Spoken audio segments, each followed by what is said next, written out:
car for a week now. I picked it up and went for a quick spin, which turned out to be a really long spin. Took the long way home basically. But they've done a great redesign, a great job on this. It has the performance pack, which also includes launch control and a few other bits and pieces which I'll get around to showing you now. They also include the Bang and Olufsen stereo and so the stiffer suspension settings as well. This Ford Fiesta ST is a 1.5 litre 3-cylinder engine, builds 200 PS and is €280 to tax. Standard features on this ST2 include the 18-inch alloys, power fold mirrors as well. It's got a large rear spoiler, the Recaro sport seats, which I'll show you in a minute. You've got sat nav. Keyless entry is actually wonderful to use. You just keep it in your bag or your pocket. You just have to be careful when you get into the house. You've also got the rear view camera, which opens up when you hit it into reverse, and you've got the rear parking sensors as well. You've also got the auto high beam, driver alert and traffic sign recognition, so it's good for the speed, to let you know what the speed signs are in the area, but you always have to use your discretion as well. And you've got auto wipers, which are, the screen is too small for the wipers actually. Basically they had to kind of bend one of the wipers to fit the edge of the screen, which I'll show you just here. So yeah, there is a full wiper. And there is the little squidgy bent wiper there, which literally just flings the rain off the windscreen. They work perfectly well. There's not a problem with that at all. Additional options on this Ford Fiesta ST include the performance pack, which has the launch control and performance shift lights. This is €950. It's got the Bang & Olufsen Play in-car audio premium sound system, so that is €440, but that also includes a 360-degree surround sound system with several speakers included. So the price for this Fiesta ST3 model starts at €27,710, but with the extra options on board, you've got €29,100 list price. So the entry price for a normal Fiesta is €15,377 to compare it to. The subwoofer in the boot takes up where the spare wheel space should be. So you're basically losing a spare wheel. You can get those tyre systems to help you get back on the road and get to the nearest garage.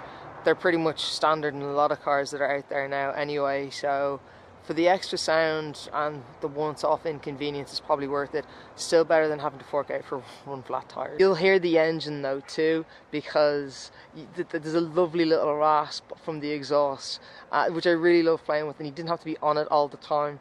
It was just really fun to listen to.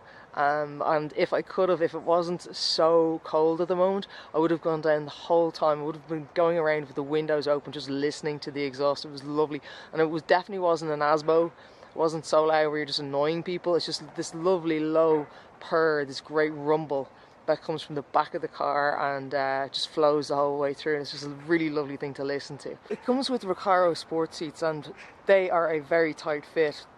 They're not uncomfortable. They're made for handling and cornering performance basically, and you sit tight in them, but I wouldn't like to be cocooned in them for too long, because you'd end up walking around looking like a Recaro. This is one of the lovely Bang & Olufsen speakers I was telling you about. They're dotted all around the cabin, and the subwoofer is in the boot. When I picked the car up, it was reading over 600 kilometers, and that kind of dropped on the first day after I took it for a quick spin on back roads from Dublin up North County Dublin, all back roads up to Drogheda.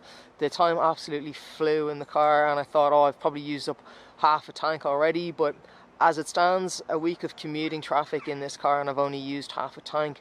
It's reading just over 250 kilometers. So overall, if you're a fan of hot hatchbacks and you're always thinking of getting one, Ford have done an amazing job with the Fiesta ST. They've also, everyone knows about the Focus ST as well, but for a smaller hatchback, less running costs, less overall cost as well, the Fiesta ST is brilliant, stands up against all its competitors, and yeah, you just can't beat this. It's excellent. Ergonomically, the exterior, interior, the design is perfect, works really well. Those seats are quite tight, but that exhaust note is fantastic. So it's an 8-inch touchscreen display. I change the brightness to night mode all the time because I just find it easier to use, and I usually find the brighter displays a little bit more distracting, to be perfectly honest. You've got mobile apps that you can download. You can go back to the home guide system as well. It's my phone connected, songs that are playing. You've got your sat nav, all of the, you know, calls.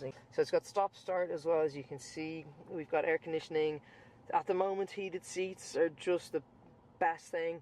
So good, so quickly to heat up the entire cabin, as it were. And the heating system is brilliant in this as well. It doesn't strain, heats up very, very quickly.